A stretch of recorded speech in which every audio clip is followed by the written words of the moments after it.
Boa noite, eu sou Guilherme Macalossi, está começando aqui na RDC TV mais uma edição do Cruzando as Conversas. Nosso programa está disponível também pelas redes sociais e você que nos acompanha, seja pela televisão, seja pelas redes sociais, pode participar enviando o seu comentário. Ao longo do programa nós vamos lendo dentro da medida do possível. Na edição de hoje do Cruzando as Conversas, nós vamos falar sobre um tema que está em voga e que foi alvo de enorme atenção por parte da imprensa: a aproximação do Brasil com os Estados Unidos. No início dessa semana, o presidente Jair Bolsonaro esteve em Washington, onde realizou uma série de compromissos, entre os quais um encontro com Donald Trump.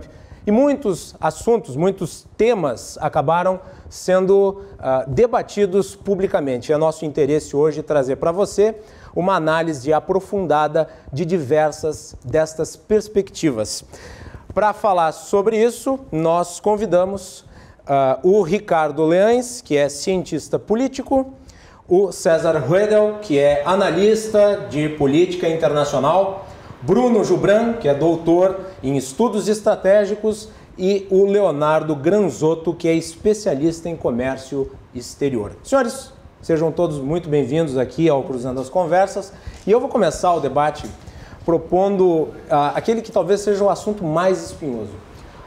Quando o presidente se encontrou com Donald Trump nos jardins da Casa Branca, após um encontro dentro do edifício principal, um assunto veio à baila e este assunto é a Venezuela.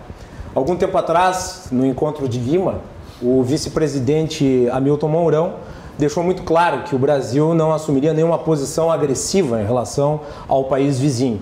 Entretanto, quando o presidente Jair Bolsonaro estava ao lado de Donald Trump, questionado pelos jornalistas, assim como o mandatário americano, ele acabou tergiversando e deixando todas as cartas na mesa. Inclusive, ele utilizou o exemplo do próprio Donald Trump na eleição americana, na qual o Trump, inquirido sobre estratégias que utilizaria para combater inimigos internacionais dos Estados Unidos, disse: não posso dizer o que vou fazer porque já não será mais estratégia. Ou seja, basicamente contrariou o vice-presidente numa temática que é extremamente polêmica.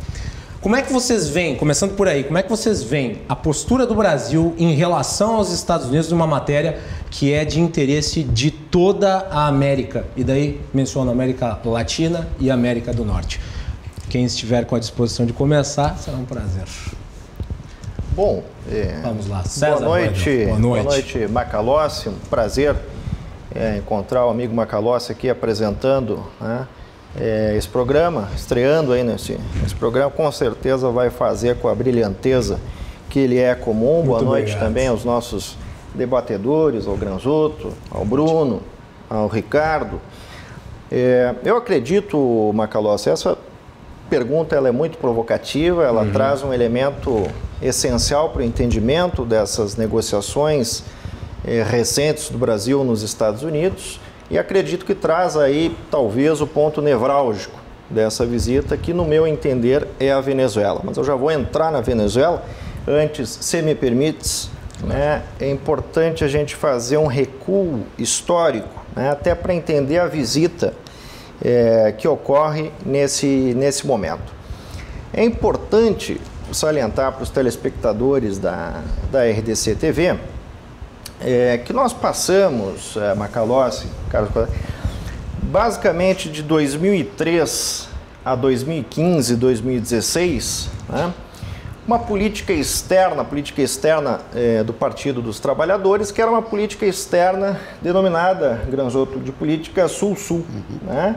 Essa política ela tinha o enfoque na integração sul-americana, portanto o Mercosul, né? Portanto, o Unasul, União das Nações Sul-Americanas, a questão dos BRICS e uma relação com a África, né? Uma relação de solidariedade com a África e comercial também. É importante que o telespectador entenda que esse período, que vai de 2003 a 2015, nós temos, portanto, essa política externa Sul-Sul, que foi um dos maiores fracassos da política externa brasileira. né? E eu digo isso por quê? Né? Se a gente for recuar e analisar as estatísticas, a gente vai perceber que a intensidade do comércio bilateral do Brasil com os países sul-americanos, né, no Mercosul foi muito pequena, praticamente inexpressiva, em declínio. Da Unasul também praticamente é um bloco que já se extinguiu, né? O Brasil já saiu da Unasul, né? Vários países já saíram, até porque havia um alinhamento ali claramente ideológico, né? E inclusive agora se discute a criação de um outro organismo que é o Prosul. Exatamente, né? O Bolsonaro, o presidente Bolsonaro está no Chile, né? Essa propositura veio a partir do Chile, né? Para criar então um novo bloco com diferente desiderato, sem a alcunha ideológica que, digamos assim, jogou praticamente na lata do lixo a nossa política externa. Eu digo isso porque se a gente for analisar os dados e pegar, né, a parceria em intensidade bilateral de comércio maior do Brasil nesse período foi com a Bolívia. Que maravilha. Ou seja, não foi com os países do Mercosul, né?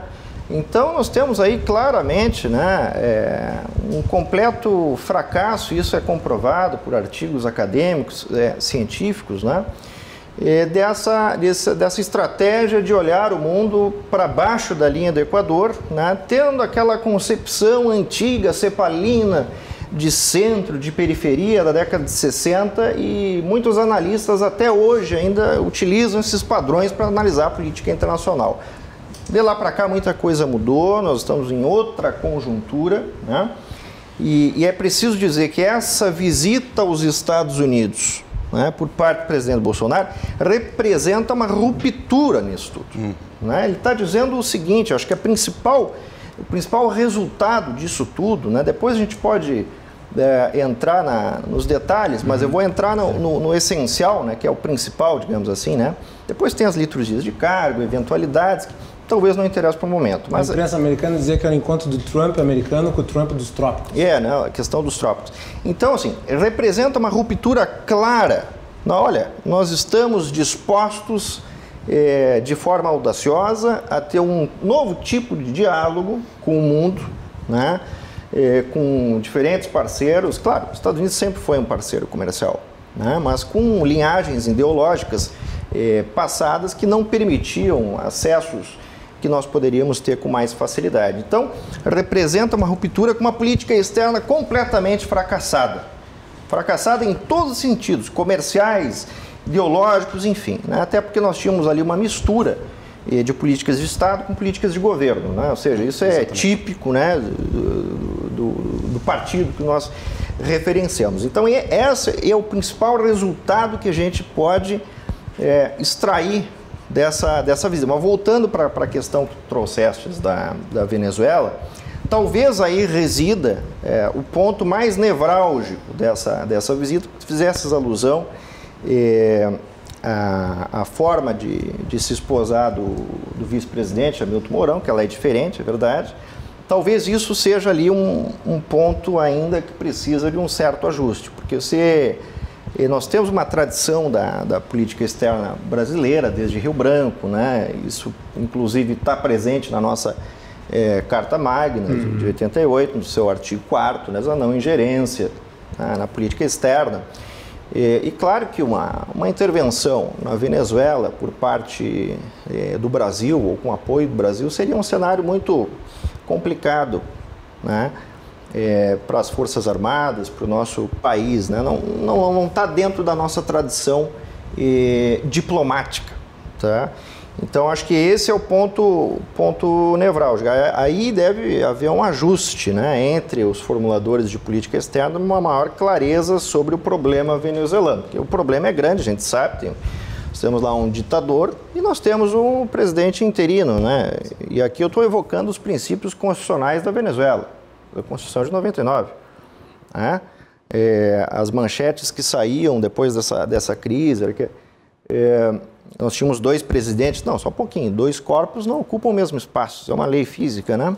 Você tem um presidente que é um presidente interino que tem a legitimidade, ele é o comandante das Forças Armadas, etc, etc. Né? Mas, enfim, Essa conjuntura da Venezuela, a gente pode aprofundar ela depois, com certeza os colegas vão trazer, mas é o ponto talvez mais nevrálgico, aí acho que tu foste cirúrgico, Macalossi, de trazer essa questão. Porque aí há uma divergência entre é um assunto continental, né? Entre posições, né? E é um assunto que nos afeta diretamente, porque nós temos regiões, fronteiras secas enormes com a Venezuela, né? E nós temos uma tradição da diplomacia brasileira, e essa tradição é que o Mourão está evocando, de certa forma. Então isso representa é muito complicado você fazer esse discurso, né? Porque depois vai surgir a necessidade, daqui a pouco, de uma intervenção, e aí como é que fica, né? Pode ser que surja também, pode ser que surja, porque nós temos na Venezuela, e não podemos descartar, nós temos uma crise humanitária. Uma crise humanitária. Não há quem possa discordar que na Venezuela nós não tenhamos uma crise humanitária, né? Bom, Ricardo, deixa eu passar para ti a palavra e só fazer um adendo para introduzir a tua fala. O ministro Ernesto Araújo, antes da primeira crise com a Venezuela, quando se deu a questão dos caminhões com mantimentos, ele chegou a aventar a possibilidade de um corredor para utilização de eventual força americana no continente. Não lhe pareceu estranho que o presidente designasse para a questão relativa à negociação com a Venezuela o vice-presidente, depois os Estados Unidos expusesse uma opinião que vai exatamente em contrário àquilo que o vice falou, com a autoridade concedida pelo presidente? Não me parece estranho, Guilherme. Então, primeiramente, uma boa noite a todos os membros da mesa. Não me parece estranho, esses dias eu li alguém comentando que o Bolsonaro é plenamente coerente na sua incoerência, né? Tem uma coisa que a gente sabe que é coerente no governo Bolsonaro, é que ele vai ser incoerente todos os dias e vai tomar medidas que se contradizem todos os dias. Isso é uma constante no seu governo, então, por isso, não me surpreende de nenhum modo. Eu queria retomar alguns pontos, começar concordando com o César, quando ele aponta que é um momento de ruptura, um ponto de inflexão, de fato, porque a política externa brasileira, nesse momento, ou pelo menos no sentido que ela está tomando, por mais que a gente possa analisar e considerar algumas raízes históricas, ela de fato apresenta algumas novidades. É a primeira vez que o Brasil se coloca em relação aos Estados Unidos de uma forma tão subserviente como o governo Bolsonaro tem se colocado.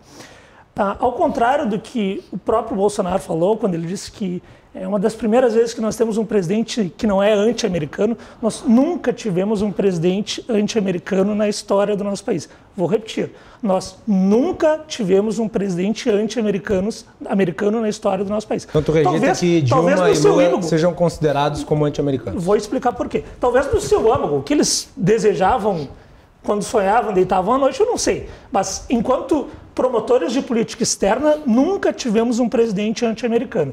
O que nós temos são duas tradições diplomáticas. Uma tradição mais americanista, mais alinhada aos interesses dos Estados Unidos. Como maiores exemplos, a gente tem o presidente Dutra, o presidente Castelo Branco, em alguma medida também o presidente Collor.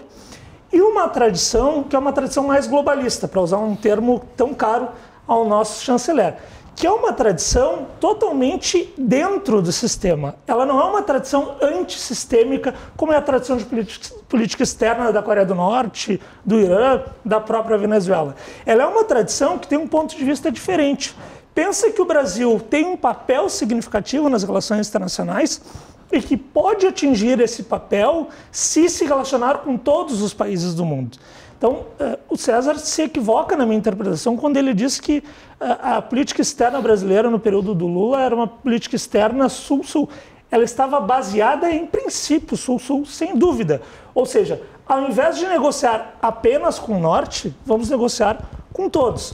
No caso específico dos Estados Unidos, as relações do Brasil nos governos do PT foram muito favoráveis. Vale lembrar, inclusive, que as relações do Brasil com os Estados Unidos melhoraram quando o Lula foi eleito. No período em que o Fernando Henrique coincidiu com o Bush, houve uma série de atritos entre os dois. Havia uma expectativa de que esses atritos fossem aumentar quando o Lula foi eleito, e foi exatamente o contrário do que aconteceu. Isso não é um elogio, é um fato. As relações do Brasil com os Estados Unidos bilaterais melhoraram quando o Lula foi eleito. Ainda em relação à Venezuela... Tirando o fracasso do etanol. Eu te escutei, então deixa eu concluir agora. Ainda em relação à Venezuela, vamos lembrar que o papel tradicional da diplomacia brasileira é defender a não intervenção e defender a paz. Em 2002, quando o presidente Hugo Chávez sofreu um golpe de Estado imediatamente legitimado nos Estados Unidos, o presidente Fernando Henrique não aceitou essa postura e fez absolutamente de tudo para garantir que o Chávez voltasse ao poder. Um tema muito pouco falado e muito pouco lembrado, mas o Chávez até os seus últimos dias se referia ao Fernando Henrique como mestre, porque ele era grato. A atitude que o Fernando Henrique teve enquanto presidente do Brasil, Fernando Henrique se comportando como estadista, quis garantir que a Venezuela não tomasse um caminho de um golpe de Estado, de uma guerra civil. Eu não sei se tu lembras, mas na época em que houve uma crise na PDVSA, o governo brasileiro enviou, inclusive, doação de petróleo para a Venezuela. Exatamente. Porque a PDVSA, que é a empresa petroleira da Venezuela, ela estava cooptada por alguns setores que tinham o controle de fato, e o governo venezuelano estava tentando renacionalizar na prática a empresa e fazer com que ela atendesse de fato os interesses dos venezuelanos e não de alguns funcionários. E agora, sobre a crise na Venezuela, é plenamente verdadeira. A Venezuela vive uma crise humanitária, ninguém pode negar isso. O que a gente não pode afirmar é que uma intervenção militar ia favorecer minimamente aquela situação. O que era o Iraque do Saddam Hussein, que era um ditador, que havia cometido uma tentativa de genocídio contra a sua população, e o que se tornou o Iraque depois da intervenção norte-americana. O que era a Líbia, o país com mais alto IDH do norte da África, quando o Gaddafi era o presidente, e o que se tornou a Líbia depois da intervenção norte-americana. Um país que trafica escravos. É isso que a gente quer para a Venezuela? Se hoje a situação na Venezuela já é grave para o Brasil em função dos refugiados, como será essa situação depois de uma intervenção norte-americana? Quantos refugiados vão vir para Roraima? Quantos refugiados vão vir para o Brasil? Que tipo de situação nós vamos ter? É isso que a gente tem que se preocupar. E aqui não interessa se a gente gosta de governo A ou de governo B. Uma guerra civil num país vizinho é uma tragédia, independentemente de quem esteja no governo. E o papel do Brasil, o presidente Mourão, o vice-presidente Mourão, talvez por ter morado na Venezuela um tempo e conhecer um pouco a situação, foi adido, ele se posicionou de uma maneira correta. Não, o Brasil não vai fazer uma intervenção, vai tentar apaziguar a situação, embora não seja isso que vem fazendo nos últimos tempos. Mas é isso que deveria tentar fazer.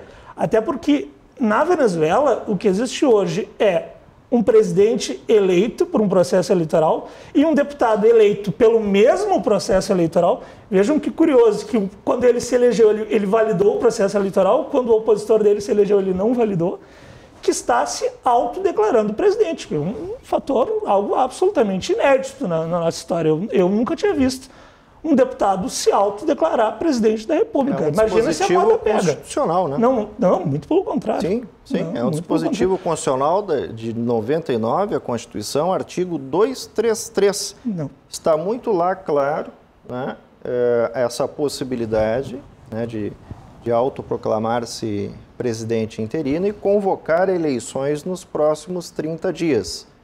Isso é um dispositivo constitucional, está lá, é um fato. Né? Absolutamente nenhum país do mundo adota na sua Constituição um dispositivo que revoga o mandato do presidente sem que ele tenha... Recomendo fortemente que o colega... Eu já li a Constituição venezuelana. Eu já li a Constituição, já li a Constituição venezuelana. E busque o artigo lá, já li a Constituição venezuelana. E faça uma que na Constituição mais venezuelana, criteriosa. Né? Não, análise factual.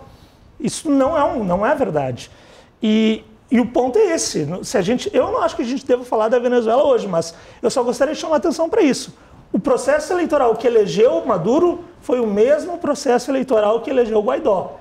Se o mandato de Maduro não é legítimo, o mandato de Guaidó tampouco é legítimo. Mas as eleições na Venezuela não são separadas? Sim, mas o processo eleitoral é o mesmo. O processo eleitoral que elegeu Bolsonaro é o mesmo processo eleitoral que elegeu Marquesan. A gente não pode dizer que o Marquesan é o prefeito legítimo e o Bolsonaro não é, se ambos foram eleitos durante as bases do mesmo processo eleitoral, que foi feito. Então, se quisermos argumentar que ninguém é legítimo na Venezuela, discordo, mas podemos. Se quisermos argumentar que quando o nosso amigo vence, ele é ilegítimo, quando o nosso inimigo perde, ele é legítimo, bom, aí não está numa situação de razoabilidade. Penosoto, deixa eu só puxar para os outros convidados, fazendo aqui a roda girar. Penosoto, o Leães disse basicamente que a viagem para os Estados Unidos do Bolsonaro estabeleceu uma relação, a princípio, que seria de subserviência. Tu consideras este governo subserviente aos interesses norte-americanos? De forma nenhuma. Esse aí eu discordo completamente. Assim. Ao meu ver, assim, ele estava comentando que desde o governo Dilma, e citando o Fernando Henrique como sendo alguém que ajudou Maduro, como se fosse alguma coisa diferente do PT, do Chaves, perdão. Para mim, a gente tem governo de esquerda desde 94, ou de antes. Essa é a realidade, na minha opinião. A gente tem o partido, o PSDB, ele é um PT limpinho. Então, a política vem tomando um rumo cada vez pior nesse tempo. E nesse ponto, para mim, então, a gente já tem essa diferença. Mas com relação à subserviência, eu discordo completamente. A gente vê, claro que o Brasil tinha uma política externa muito focada, e mais na era do PT, em atender os interesses ideológicos daqueles que estavam no poder. E a gente dizer que assim, não, o Brasil estava atendendo globalmente, o globalismo. Não é verdade. Por mais que tratasse com todos, o Brasil se colocou como sendo sua obrigação na terra em ser líder dos oprimidos. E tentou buscar apoio e liderar um grupo de países, né, dando preferência a esses que não nos levaram a lugar nenhum. E o resultado a gente está vendo agora. Então, assim, é subserviência aos Estados Unidos agora? Eu não acho. Eu acho que a gente está retomando um caminho, uma via de negociação que o Brasil deixou para trás há muito tempo. Por muitos anos, por muitos mandatos, governos brasileiros tentaram fazer o Brasil caber num buraco que ele não cabe. O Brasil é muito maior do que a gente estava tentando fazer dele. Essa é a minha visão. Eu acho que, assim, ao momento que a gente vai tratar com os Estados Unidos e começar a negociar de uma forma do tamanho do Brasil, porque o Brasil é um país que, diferente de qualquer outro, exceto os Estados Unidos, tem idioma único, fronteiras estabelecidas sem conflito, correto? Tem recursos naturais abundantes. Agora com a Venezuela, mais ou menos. Né? Não, a fronteira é estabelecida, a gente não está discutindo limite, vamos supor assim, vamos dizer. E vamos deixar bem claro, né, Granzotto, que nós estamos do lado, né, nós somos amigos de uma transição democrática, e não de ditadores, né? Vamos lá. Então, assim, o Brasil é um país que tem características que só os Estados Unidos têm igual. Então, a gente tentar colocar o Brasil como... não, a gente tem que pegar e botar o Brasil a negociar como gente grande. Exatamente. Como gente grande. E não como aquele amiguinho não, eu sou líder dos oprimidos e os grandes eu não vou dar bola. E a realidade que aconteceu é assim, o Brasil, tu dizes, melhorou a relação, melhorou a situação econômica do Brasil com os Estados Unidos no governo Lula.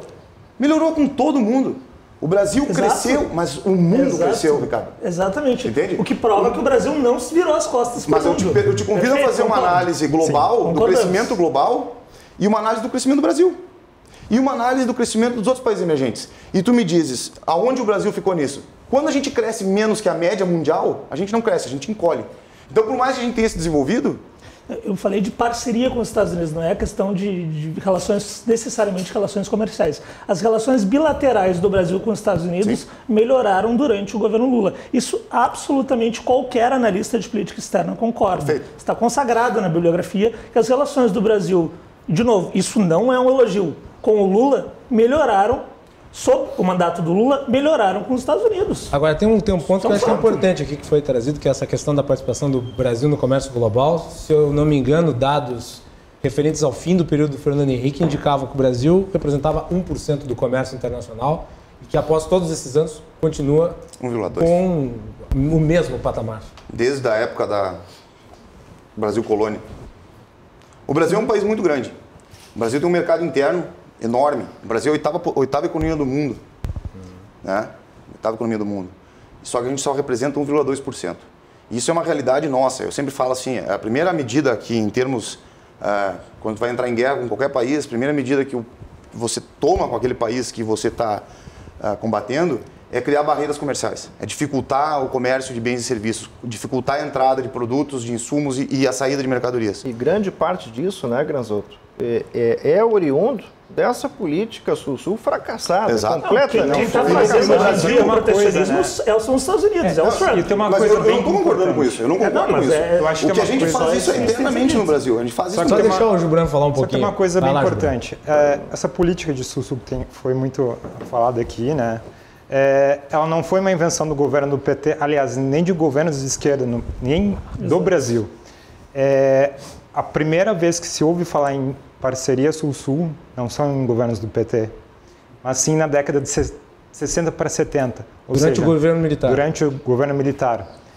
Então, assim, me dizer que a política seria um viés ideológico, eu acho que não é bem por aí.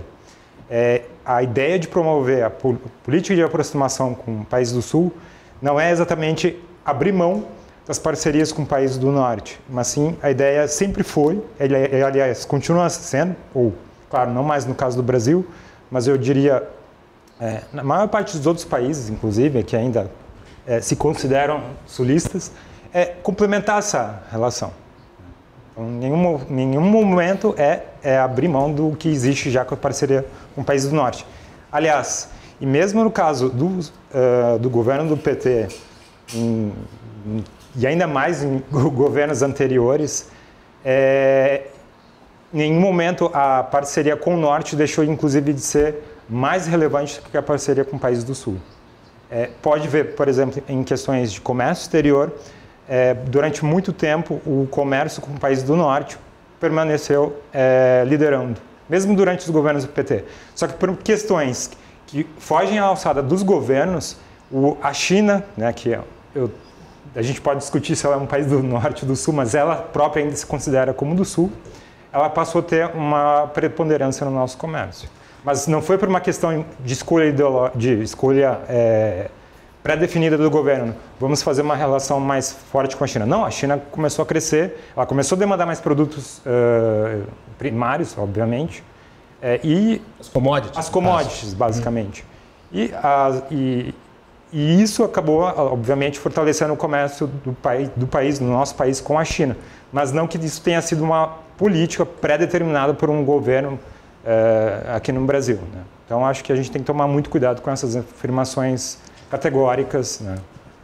Porque toda política externa é ideológica. Depois tu voltas, depois eu volto passando a palavra para ti. Nós vamos ter que fazer um intervalo aqui na RDC TV com o programa Cruzando as Conversas. Nós voltaremos em seguida para falar sobre outros temas relacionados à visita de Jair Bolsonaro aos Estados Unidos. Vamos falar um pouco mais de China, vamos falar sobre o OMC e o CDE, também sobre vistos e a questão envolvendo a base de Alcântara, ou seja, temas bastante polêmicos. Voltamos em seguida.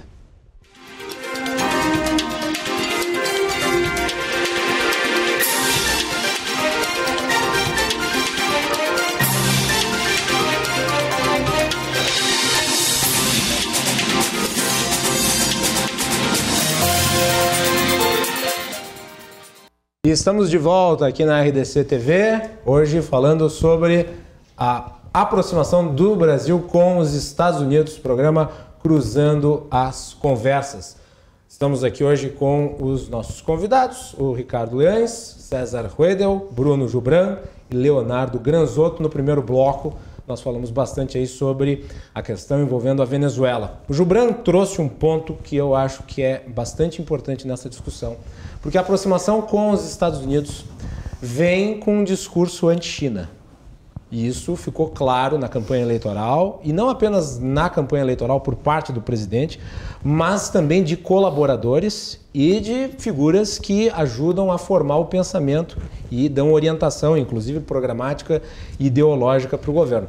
A China é hoje o país com a maior porcentagem nas relações econômicas internacionais com o Brasil, nosso maior parceiro comercial. Entretanto, ela está em guerra comercial com os Estados Unidos. E no meio desse tiroteio entre grandes países, em termos econômicos, o Brasil pode acabar levando um tiro na testa. Eu lhe pergunto, meu caro Leães, como é que você vê a situação do Brasil tentando, ao mesmo tempo, se aproximar dos Estados Unidos, mas não deixar os chineses com ciúme?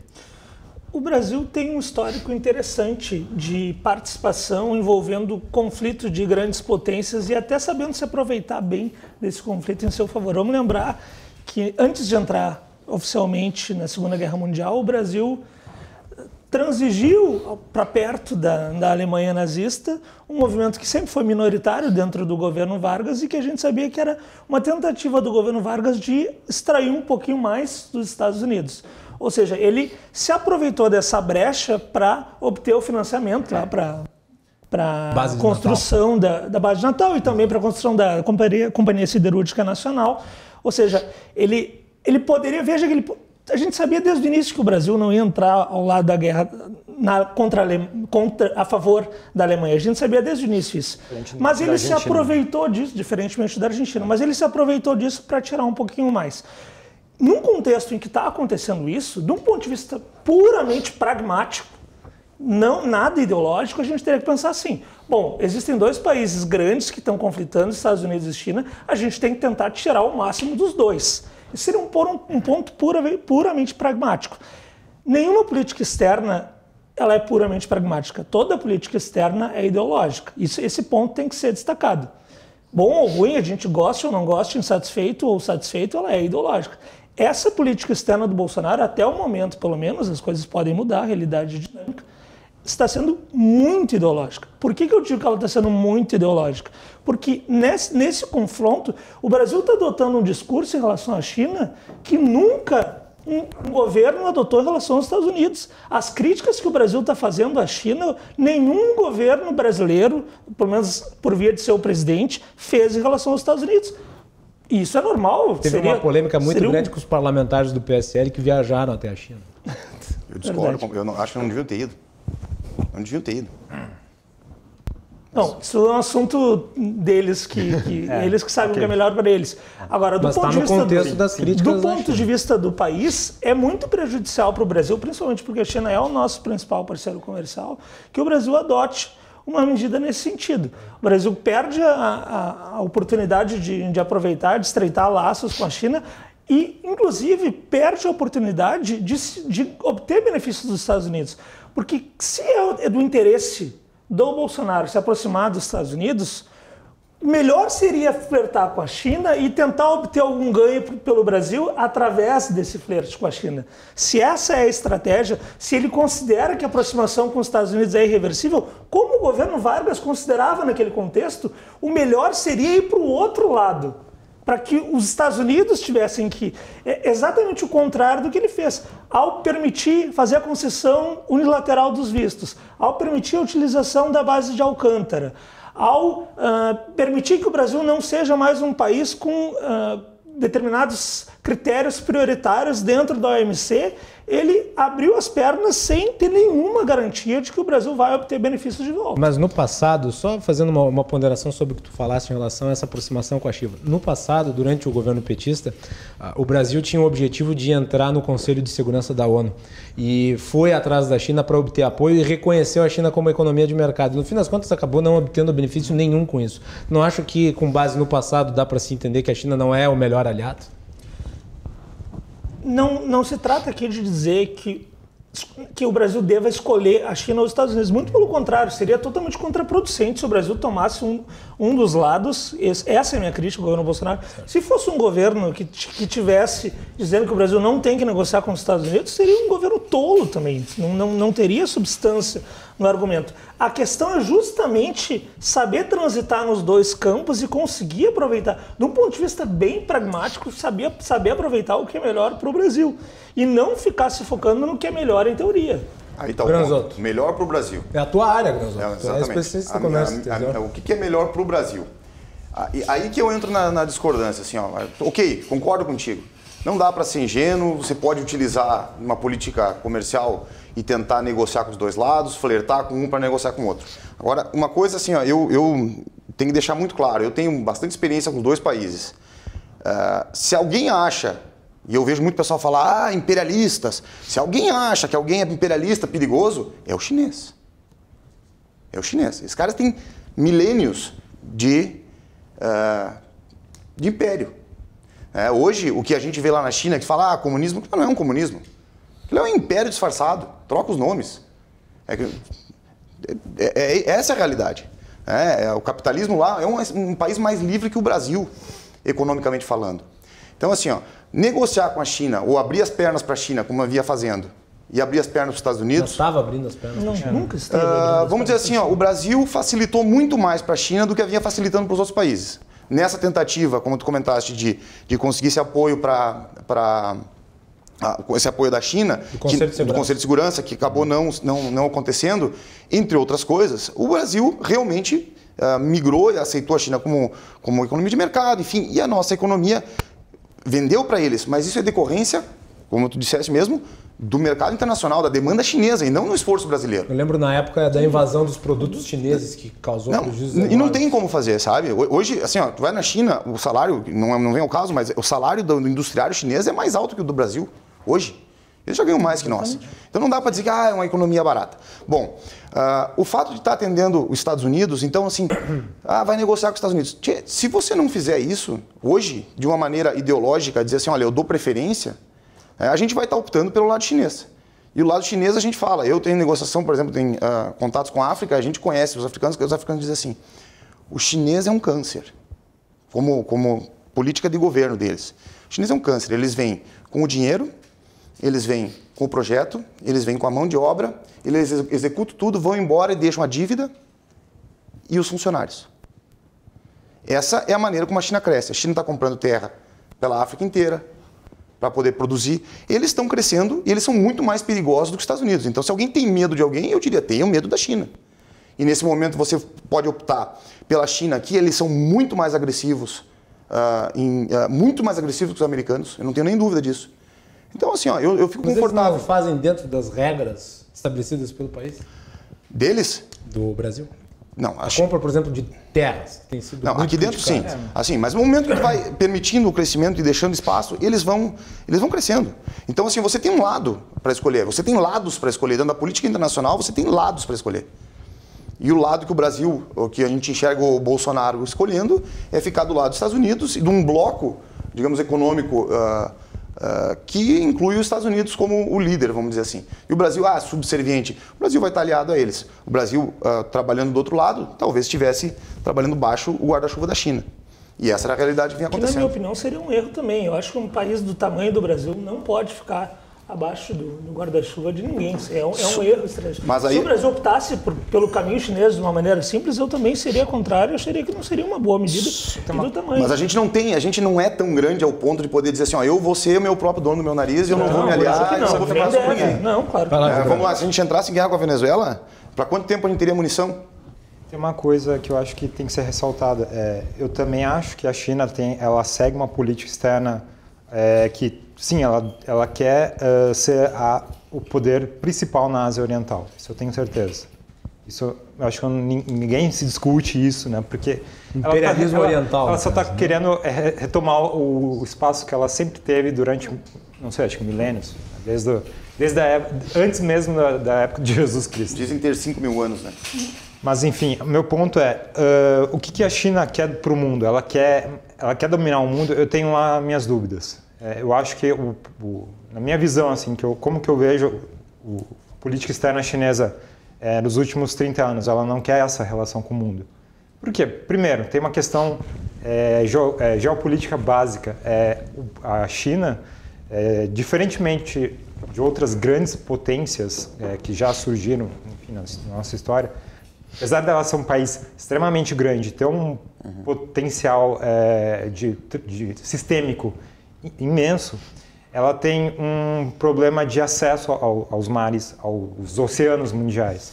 Primeiro, a gente tem que pensar que para um navio militar chinês sair do seu espaço, né, do seu mar, e transitar para um país como, por exemplo, o Brasil ou mesmo para a África, ela tem que atravessar uma linha de defesa que está montada desde o final da Segunda Guerra Mundial, que tem ali, que vem desde lá do Alasca, pega o Japão e pega Taiwan também, e o Sudeste, o Sul, e a Sudeste Coreia Asiático. do Sul. E a Coreia do Sul, claro, evidente. E depois tem uma segunda linha de defesa, que é o Pacífico, né, que é basicamente quase todas as ilhas são ou território dos Estados Unidos ou de outros países que são membros da OTAN. Né?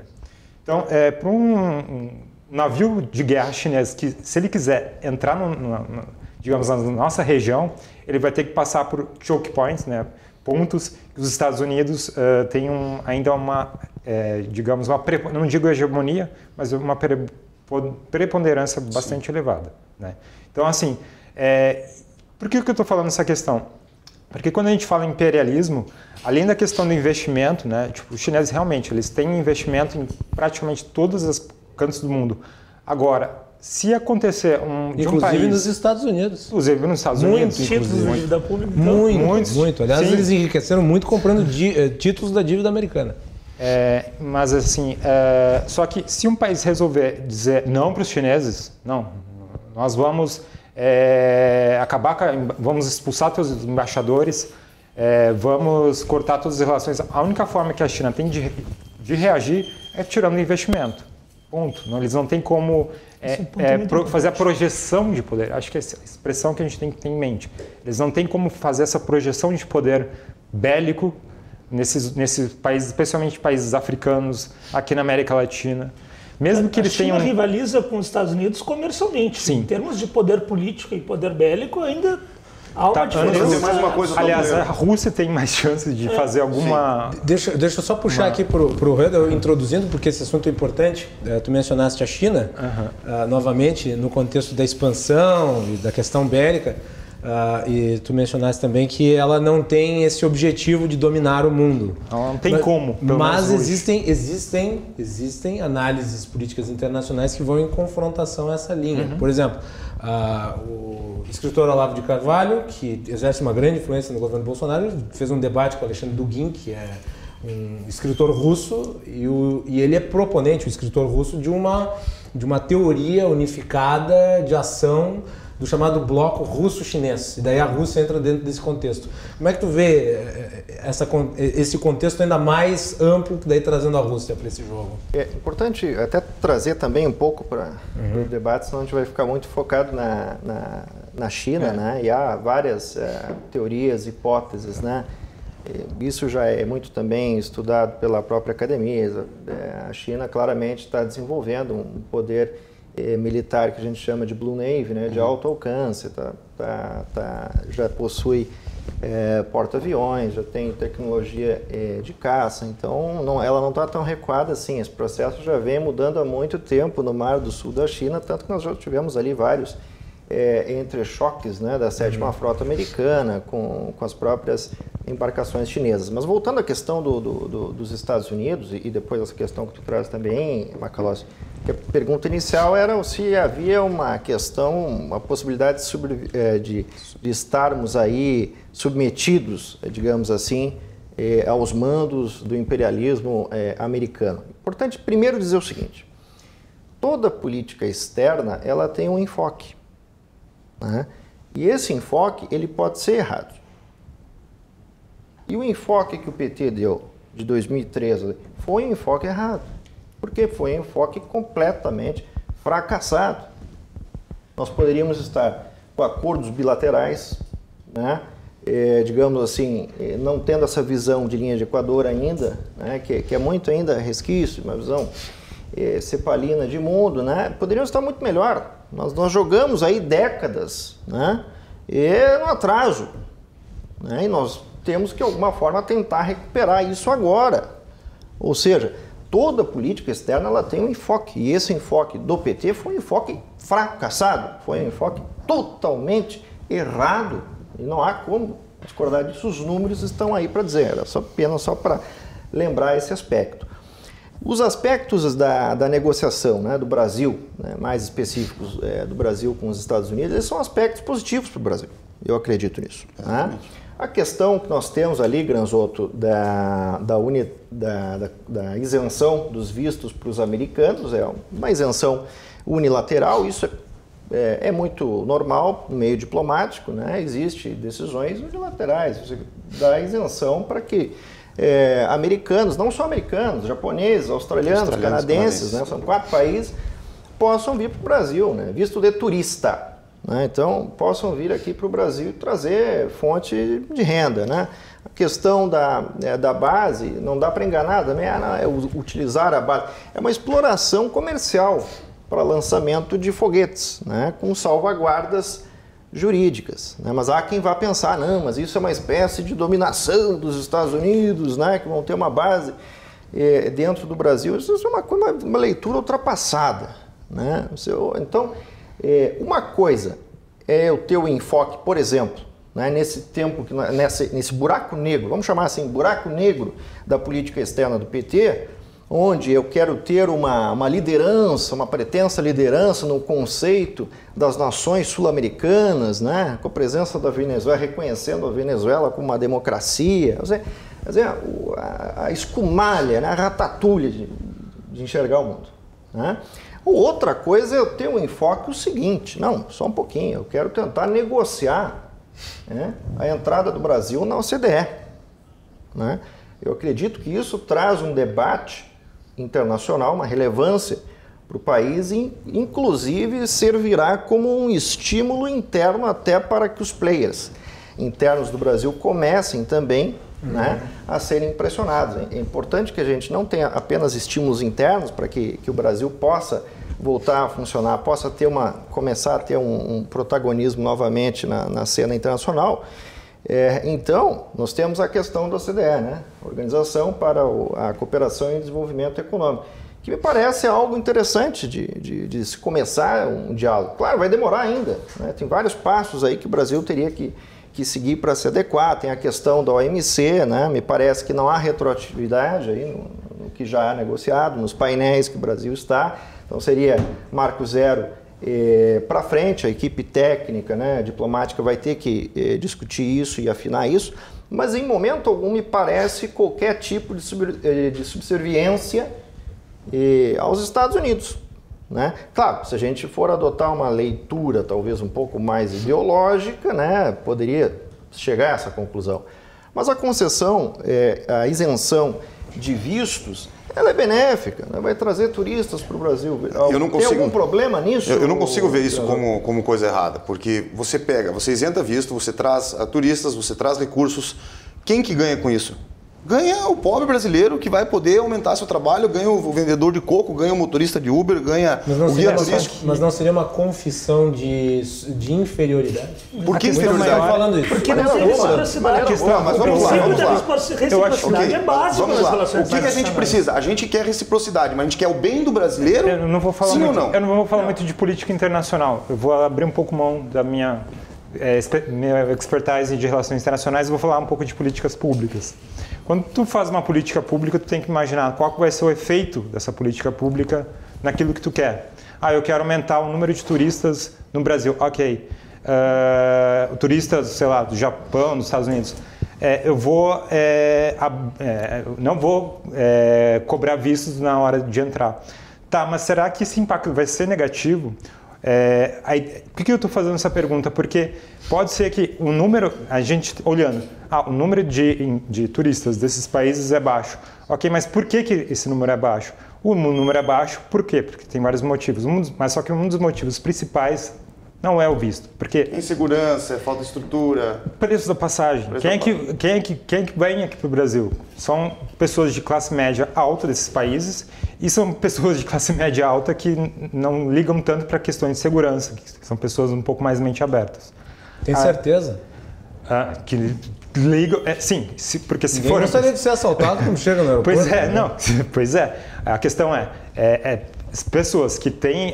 que se preocupam com a sua segurança, tal, com uma série de outras questões, eles não vão vir para o Brasil, eles vão achar, vou pagar caro numa passagem aérea, vou pagar caro na minha estadia turística, não vou ficar num país que eu possa ser assaltado no aeroporto, sei lá, eu vou ficar num lugar mais seguro.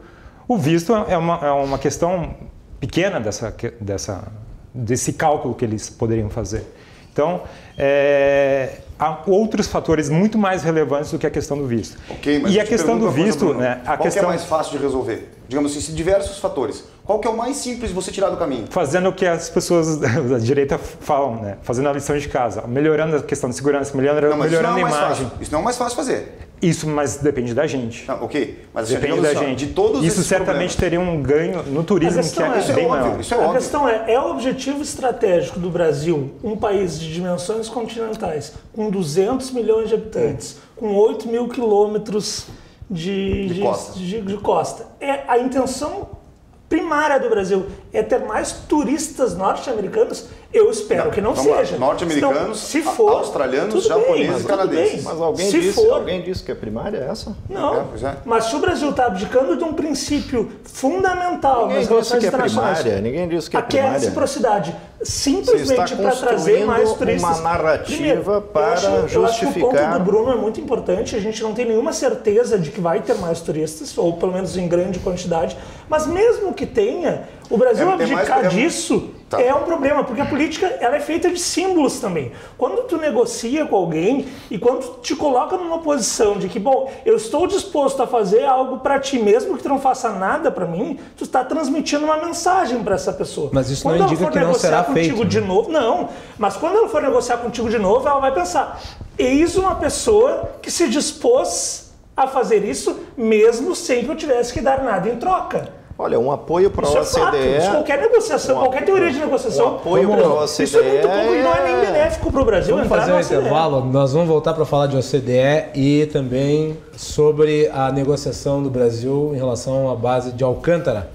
Então, fiquem ligados aqui na RDC TV, transmissão do Cruzando as Conversas. Nós estamos falando da aproximação do Brasil com os Estados Unidos, já discutimos aí China, já discutimos Venezuela, agora nós vamos falar um pouco mais sobre questões econômicas, a exploração da base de Alcântara e também a negociação da OCDE. Voltamos em seguida.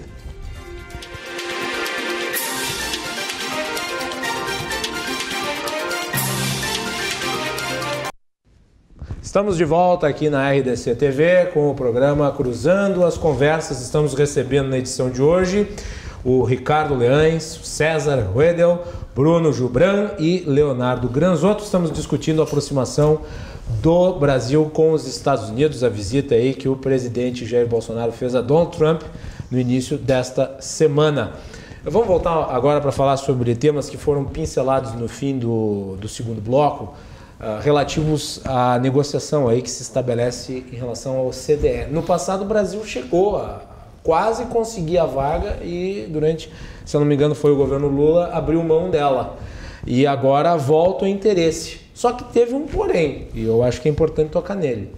O Brasil declarou que abrirá mão de tratamento especial na Organização Mundial do Comércio. O que isso representa? Foi exigido e aceitou-se a exigência. É obrigatório. Vou falar um pouco sobre isso. Começo por ti agora. A realidade é o seguinte, o OCDE é o clube dos países ricos, né? Vamos lá. O Brasil não fazia parte dele também porque não era rico. Não dá para dizer assim, o Brasil não fez. Não, claro, países foram se juntando aí à OCDE ao longo do tempo, a convite, por meio da política internacional. A Colômbia é um dos países que está em vias finais, aí já assinou de incorporação em definitiva. A Turquia é membro? A Turquia é membro de fundação, desde a fundação. O que a Turquia tem que nós não temos? A Turquia, na época, foi... A Turquia estava próximo da União Soviética. Exato. E vamos lá. Assim, quem tá... Vamos botar países que próximos de nós, o Chile e o México são membros. Então, a gente pode, quem sabe, traçar um paralelo com o Brasil. Esses dois países são membros da OCDE. O Brasil, por ser membro na OMC, tem tratamento diferenciado, a gente tem algumas vantagens que... eventualmente a gente vai acabar tendo que abrir mão, né? Se a gente resolver crescer e se considerar realmente um país grande, como eu estava comentando antes, no tamanho que a gente tem que abrir mão de ter privilégios como um país subdesenvolvido. E eu acho que se você quer fazer parte do clube dos ricos, ou seja, da organização que congrega esses países, você vai ter que obrigatoriamente abrir mão de ser um país pobre e privilegiado, né? Porque a realidade é essa. Então, assim, a minha opinião eu acho que tá ok, eu acho que a gente tem que fazer parte, se a gente puder, a gente analisando o próprio dados da Colômbia e de outros países que fizeram parte, do momento em que eles assinalaram acenaram que gostariam de participar, que estariam entrando nisso. Daquele momento para frente começaram a ser mais bem vistos pela economia internacional, pelos investidores, e a economia teve um reflexo positivo em fazer parte da OCDE. Então, eu vejo isso com bons olhos. Eu acredito que isso para o Brasil vai ser um passo interessante. É um momento da gente dar um passo à frente. Léns, deixa eu te perguntar sobre isso. O fato de o governo americano ter indicado que apoiaria a pretensão brasileira de entrar na OCDE já não é um ganho dessa viagem? Primeiro, o que eu estava me referindo antes é o princípio básico de negociação. Tu dá alguma coisa em troca de outra. Os Estados Unidos não estão perdendo absolutamente nada com o Brasil entrando na OCDE. Eles não têm nenhum custo apoiando isso. Então, mesmo que a gente considere que é um elemento positivo, vamos dizer assim, da viagem, um saldo positivo, ainda assim não configura um bom instrumento de barganha, porque o Brasil está tirando dos Estados Unidos algo que não lhe custou nada, ao passo que o Brasil deu para os Estados Unidos várias coisas que lhe custaram. Por exemplo? Então, por exemplo, a utilização da base de Alcântara. Mas eles vão ter que pagar por algumas concessões comerciais mas também. Esse ponto é muito importante. As relações internacionais não são só comerciais, elas são políticas e são militares. Certo. Então, pagar pela utilização... Os Estados Unidos permitem que algum país utilize alguma das suas bases em seu território, mesmo que pague. Isso não é um tema relevante, me desculpem, não é. Uma grande potência não permite que outra grande potência utilize suas bases militares. Pode pagar o quanto for, é uma questão de visão estratégica. Não existe preço que se possa estabelecer a respeito desse critério. Então, e em relação à entrada na OCDE, eu acho que é um tema...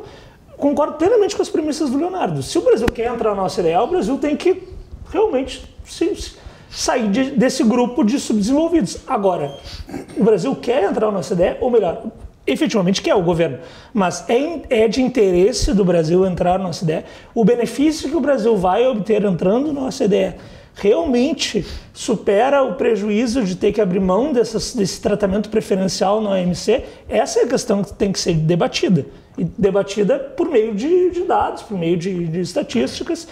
E acho bastante... Realmente, a OCDE talvez possa ser interpretada como o clube dos ricos, mas ela não tornou os países ricos. Não. Eles já eram ricos e aí eles fizeram... Por isso que o Brasil agora tem a possibilidade de entrar. Então, eu gostaria de chamar a atenção uma coisa. Nesse teu discurso, tu comentaste, no teu comentário, tu comentaste sobre a questão de Alcântara, onde um país grande, um país que potência, não vai abrir mão do seu território para um outro país. Ok. Ao mesmo tempo, me parece que você acha que a gente deve permanecer com os benefícios, ou que a gente tem que analisar os benefícios e permanecer com um país subdesenvolvido. A gente tem que decidir. Parece que a gente é um país adolescente. Não, ou a gente cresce, não, porque são duas questões ou a diferentes. gente fica criança. Não, porque são duas questões diferentes, Leonardo. Uma questão estratégica, política de segurança militar. E a outra é uma questão comercial. Ok, mas num país a gente pode ser subdesenvolvido do ponto de vista econômico, comercial e ainda assim ser um país que respeita a sua soberania. Eu peguei o exemplo de uma grande... O Brasil não é uma grande potência. O Brasil não é uma grande potência e o Brasil não está... Isso não está em questão para o Brasil. Tá, mas não foi uma regra de soberania, então você... É uma regra de soberania que o Brasil, principalmente por ser um país médio nas relações internacionais, é o papel do Brasil hoje, sim, um país médio nas relações internacionais, o Brasil deveria se comportar dessa forma. Um país pequeno já deveria ser reticente, mas a gente até entende porque um país pequeno pode obter muito em troca de um país muito grande, que é diferente do caso do Brasil. Aliás, esse é um outro tema bem importante. Vamos só passar, vamos fazer a roda girar aqui, César, depois eu passo para o Bruno. Porque senão o Ricardo vai encarnar o Maduro, ele não vai parar de falar, não, estou brincando. Mas o que é importante aqui é que eu entendo essa confusão que nós estamos tendo no momento, porque nós estamos, na verdade, dando praticamente um salto quântico. Nós temos um hiato aí de mudança de mentalidade da política externa que é muito grande, é um pulo muito grande, né? Se ora eu tinha, né, uma predileção por regimes comunistas sul-americanos e eu gostaria e achava que a estratégia mais adequada para o Brasil ser um país rico seria criar a Associação das Nações Sul-Americanas, a Unasul, né? E agora eu estou dizendo que a mentalidade da política externa está tentando colocar o Brasil num clube de países ricos, onde há realmente potencial. Ora, Então, por isso que eu entendo essa dificuldade dos nossos analistas, porque é um salto quântico, ou seja, são dois mindsets diferentes, né? Eu quero ficar aqui na região sul, eu quero ser subserviente ao Maduro, eu quero ser subserviente ao regime cubano, eu quero ter essas relações aqui. Eu acho que isso é o grande papel de estratégia do Brasil. É mentira, isso aí não é Brasil, isso é uma mentira. Ninguém falou entende? Isso. Então nós temos que avançar, a gente Ricardo. Tem que respeitar até o telespectador, nós temos não fazer caricatura com o que os nossos interlocutores falaram. Nós temos ninguém que falou avançar. em ser subserviente para o Maduro, ninguém falou em priorizar regimes comunistas na América do Sul. Não, eu falei. Jamais eu falei, a comparação é minha. Exato, mas essa e nós estamos chegando numa mentalidade diferente agora, completamente distinta, que nós estamos tentando colocar o Brasil num papel de protagonismo. Ou seja, o brasileiro, claro, ele não está acostumado com isso ainda. Os analistas, eles ainda estão naquela região de conforto, né, de suas análises ideológicas. Ou seja, a contrapartida da OCDE ela é muito interessante para o Brasil, porque ela vai criar, ela cria uma agenda, que se pode ganhar? No primeiro curto prazo, vai pressionar os players internos a entender a política internacional de outra forma, não com um mindset mais prejudicado, mas com uma visão mais ampla de negócios, né? E isso vai ser muito positivo para o Brasil, né? Coloca o Brasil muito mais na cena, no protagonismo internacional, evidentemente, né? É muito diferente você estar negociando a OCDE do que você está lá negociando na Unasul, né? São dois mundos completamente distintos, né? Mas o que eu quero reiterar aqui é que eu não vejo aí perdas. Eu acho que esta posição, né, de discussão sobre a OCDE, né, e essa transição que pode ser gradativa, né, de um país desenvolvido, já não em desenvolvimento, e essa questão do OMC, ela pode ser muito positiva para o Brasil, né? A base de Alcântara nós temos aí um acordo de salvaguardas jurídicas, né, exploração comercial para lançamento de foguetes, porque ali nós temos uma posição geoestratégica privilegiada, ou seja, tem salvaguarda jurídica, né? O Brasil, você acha que o Brasil ia simplesmente entregar uma base? Nós não estamos num filme de ficção, de Hollywood, né? Nós estamos aqui falando de negociações avançadas, né? Nós avançamos na questão da justiça com o ministro Moro, que fez acordos com o FBI, muito interessantes. Nós avançamos da Agência Espacial Brasileira com a NASA, muito interessante. Eu acho que essa concessão de vistos, ela não é uma perda, é um mecanismo, isso é um mecanismo da diplomacia. Nós temos, você pode dar isenção de forma unilateral, né? Tudo bem que exista o princípio da reciprocidade, mas ele vai andando de acordo com as coisas, como elas vão andando, né? E essa então, por isso que talvez seja uma dificuldade para os analistas, né? Porque realmente é um pulo grande que nós damos. E eu acho que esse pulo grande ele vai ajudar, inclusive, não só a movimentar os players internos, como também vai ajudar a própria mentalidade das pessoas e a forma com que elas podem enxergar as relações internacionais de um Brasil completamente distinta, né? Não mais apregoada a regimes socialistas, cubanos e venezuelanos, mas com uma visão mais avançada das relações internacionais, né? Bruno, só passando para ti, fazer aqui uma ponderação rápida para que tu possa se manifestar a respeito. No passado, quando o Brasil fez uma exploração mais direta da base de Alcântara, nós vimos um resultado muito insatisfatório. Foguete que foi planejado com orçamentos bilionários explodindo no céu. O melhor não seria realmente ceder de alguma forma? Seria um bom tema para debate. Né? Assim, na minha pesquisa de mestrado, eu cheguei a analisar um pouco a questão da cooperação entre o Brasil, a tentativa de fazer uma cooperação entre o Brasil e a Rússia, né? Mas uma coisa que me chamou a atenção é que ficava sempre uma coisa meio que latente, que a cooperação não avançou por dois grandes motivos. Entra a questão da OTAN. Um motivo que eram problemas internos, disputas sobre como que seria um modelo tanto espacial, modelo de política nuclear, que até hoje a gente ainda bate muita cabeça. São questões internas nossas. E por outro motivo também, que é comum na política internacional, mas por uma série de questões, não se manifesta, não sai para a mídia, não é publicado, porque a gente não tem acesso. O que a gente consegue acessar é por caminhos, a gente consegue acessar as informações conversando com pessoas que, de alguma forma, participaram das negociações, que, de alguma forma, estão por dentro, sabem de alguns detalhes que o grande público ainda não consegue ter acesso, né? E um deles, certamente, é a posição de outras potências.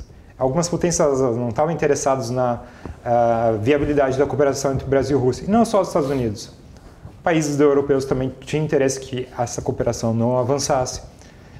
E o que eles fizeram de concreto para que ela não avançasse? Eles tentaram usar todos os seus meios, seus mecanismos para, enfim, pressionar o Brasil, né? Por exemplo, se você, Brasil, fizer algum acordo com a Rússia, eu não vou gerar algum tipo de retaliação comercial que vai te prejudicar, inclusive que pode te prejudicar na questão da tua reeleição, nas suas questões de política interna. Então, assim, há um leque muito variado na política internacional de fazer pressão para que dados acordos internacionais não vinguem, né? Não prosperem. Então, eu acho que tem esse ponto.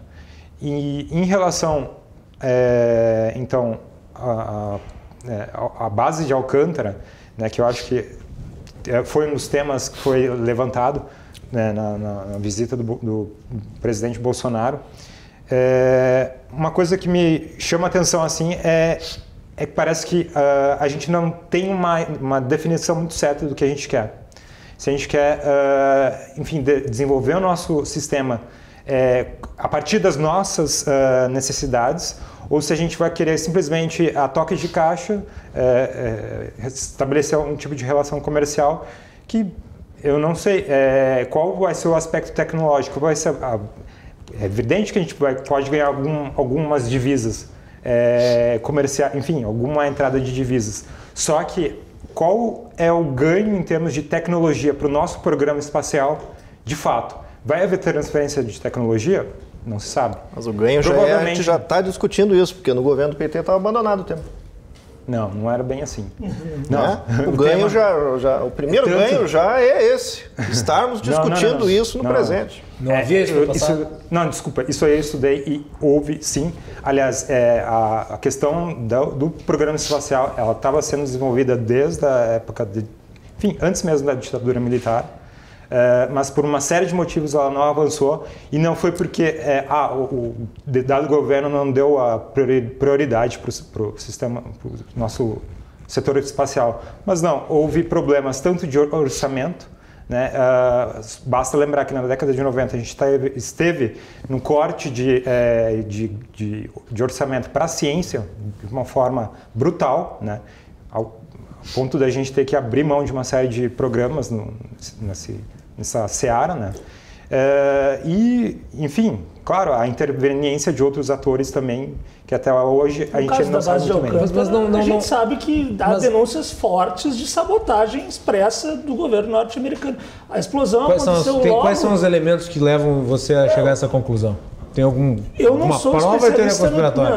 Não é nem prova nem teoria da conspiração. O que se sabe é que um pouquinho antes do lançamento, misteriosamente, houve uma explosão. Pode ser coincidência, pode ser azar, claro que pode. Sabe que a incompetência sempre é um aquela elemento coisa, preponderante. Né? O suspeito estava passeando pela casa da vítima antes. Alguém viu o suspeito entrar? Não, mas várias pessoas viram o suspeito perto da casa da vítima antes. É nesse nível, no caso da base de Alcântara. Só queria retomar um pouquinho. Eu gosto de fazer análise com base nos fatos, com base nas teorias e na literatura, e não com base no que eu penso, no que eu acredito, no que eu desejo, porque isso não tem nenhuma importância para o mundo. No caso do governo brasileiro, em relação assim, a tentativa de aproximação com os Estados Unidos, isso não é inédito. Pode ser uma mudança em relação aos últimos anos, mas não é inédito.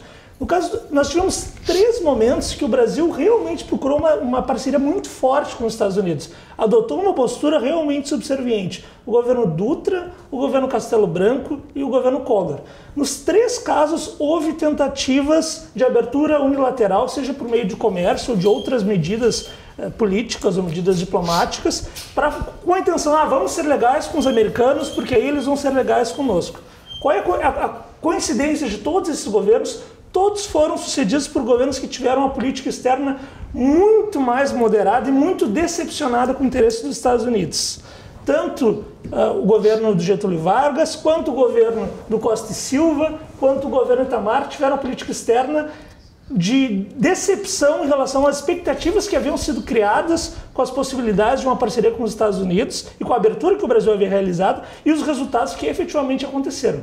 Então, se a gente fala tanto sobre fracassos, o que a gente sabe que é fracassado na história diplomática do Brasil é a tentativa de alinhamento direto com os Estados Unidos. Isso é fracassado. Governo Dutra, governo Castelo Branco, governo Collor. Isso toda a literatura fala, não é o que eu desejo, não é como eu vejo o mundo. Muito bem, nós estamos chegando já no fim do programa, nós temos poucos minutos, então eu vou fazer uma rodada rápida de encerramento e eu começo pelo time. Vamos embora. Eu tava só... Tem que ser rapidinho. Rapidinho. Não, essa questão eu vejo muito no teu discurso, Ricardo, comentando, utilizando os argumentos da política internacional e das relações internacionais, mas eu penso sempre na questão do brasileiro. Para mim, é uma questão muito pequena, essa questão da reciprocidade num visto, vendo a possibilidade e a facilidade com que isso pode melhorar a vida do brasileiro. Do brasileiro mais simples, que não vai ser o brasileiro rico, não vai ser o americano que vai ter grandes benefícios com isso. Então, assim, eu acho que é uma picuinha, sabe? Uma picuinha. Não, eu não vou deixar o cara entrar aqui. Como é que eu vou deixar ele entrar aqui sem ele me deixar entrar lá nos Estados Unidos? Isso, para mim, perdão da expressão, é pequenice.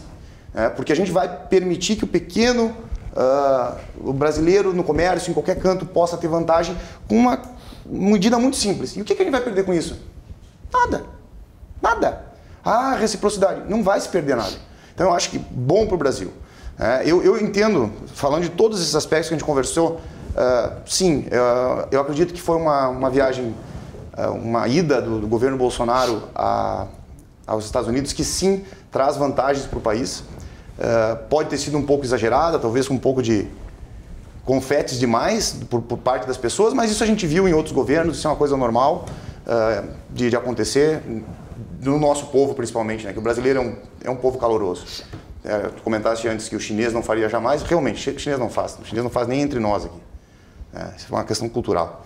Então, vejo que é um grande avanço, a gente vai ter bastante frutos pela frente, mas é um trabalho que tem que ser feito muito internamente no Brasil. Eu acho que isso que é o mais relevante, sabe? E a gente comenta sobre as coisas que a gente está tratando bilateralmente, mas quando a gente não fizer o trabalho interno de melhorar a nossa casa, não adianta fazer trabalho só para fora, né? Enfim. Muito bem. Bruno? Eu vou bater na tecla do interno, né? Uma coisa que eu fico me perguntando, o que é esse governo Bolsonaro, né?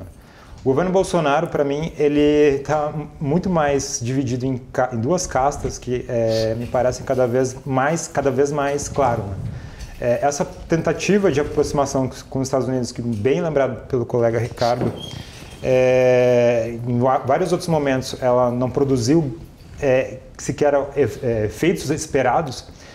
Eu acho que parte do próprio dentro do governo Bolsonaro há setores que estão bastante incomodados com essa tentativa de aproximação. Então eu vejo assim, pensando mais para o futuro, né? Militares. Tem militares, tem pessoas do agrobusiness, né? Tem uma série de grupos. Nunca vai agradar a todos. Mas só que são pessoas que apoiam, que são importantes para o governo. Não é simplesmente um grupelho, digamos assim. Não, é um grupo que deu muito apoio para o Bolsonaro na sua eleição. Então, assim, eu vejo que o risco maior dessa tentativa de aproximação com os Estados Unidos está dentro do próprio governo Bolsonaro. Porque, enfim, certamente isso pode ser que... aliás, vários setores já estão se sentindo prejudicados com a política externa atual de confrontação não só com a China, mas também com países árabes, com os vizinhos, né? A questão aqui a gente está abrindo mão com o comércio com a Argentina. Então, assim, está se criando um leque de inimigos que poderiam ser amigos do próprio governo muito grande. Então, eu tenho lá minhas dúvidas se essa tentativa de aproximação vai resolver alguma coisa, vai ser útil, né? Mesmo porque eu acho que ela não tem muito futuro, não. César, seus últimos apontamentos. Nós estamos aí, são 3 meses de governo, temos muito tempo pela frente para falar de política externa, né? Mas se a gente faz um cotejamento dos últimos encontros presidenciais, né? A gente pegar o caso aí do presidente Lula e Dilma com os Estados Unidos, foram aproximações muito pontuais e que trouxeram praticamente nada em termos factuais e de relevância. Nós tivemos no caso do Lula a questão do etanol, que depois virou um grande escândalo para o Brasil lá adiante com a Petrobras. Hoje nós importamos etanol dos Estados Unidos, né? Então, fracasso. Nós tivemos a Dilma se aproximando também, fazendo acordos muito pontuais que nada trouxeram de positivo. Isso é Miss Passadina, né? Pois é. Então, assim, fracasso também. Então, isso que eu estou dizendo de fracasso, eu estou amparando em dados, eu estou cotejando e olhando o universo todo, né? E se no terceiro mês do governo a nossa política externa já consegue uma inflexão de uma possibilidade de participação na OCDE, para mim já é um ganho interessante e positivo, né?